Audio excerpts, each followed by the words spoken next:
In the world of preventive cardiology, we're witnessing the end of the one-size-fits-all era. I'm Dr. Evan Levine, board-certified cardiologist. If you enjoy my videos, like, share, and follow. For decades, we relied almost exclusively on LDL cholesterol levels and age-based risk calculators to decide who should take a statin, but clinical reality often defies these charts.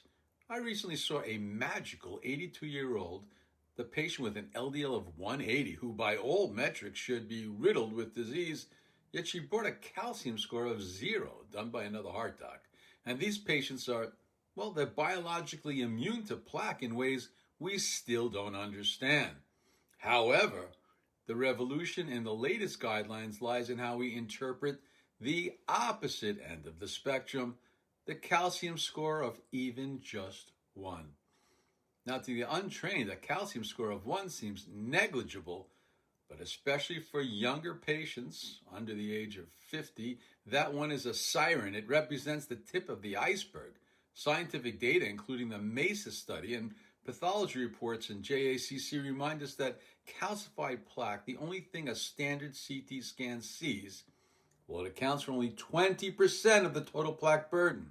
The remaining 80% is non-calcified, soft plaque. In younger patients, this ratio is even more lopsided, especially when you're under 45. In its infancy, it's consisting of lipid-rich, unstable cores that we haven't even seen. It's not calcified.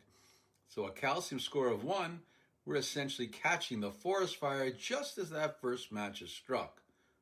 Now, the shift in recent guidelines to an LDL goal of 70 milligrams per deciliter or less for these patients is based on simple logic.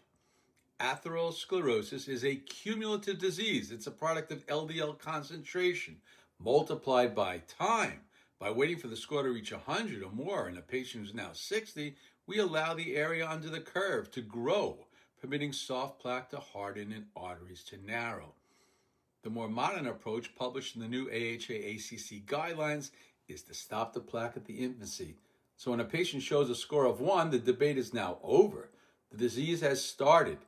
By driving that LDL down to 70, we immediately aren't just managing a risk factor, we are fundamentally altering the patient's biologic trajectory.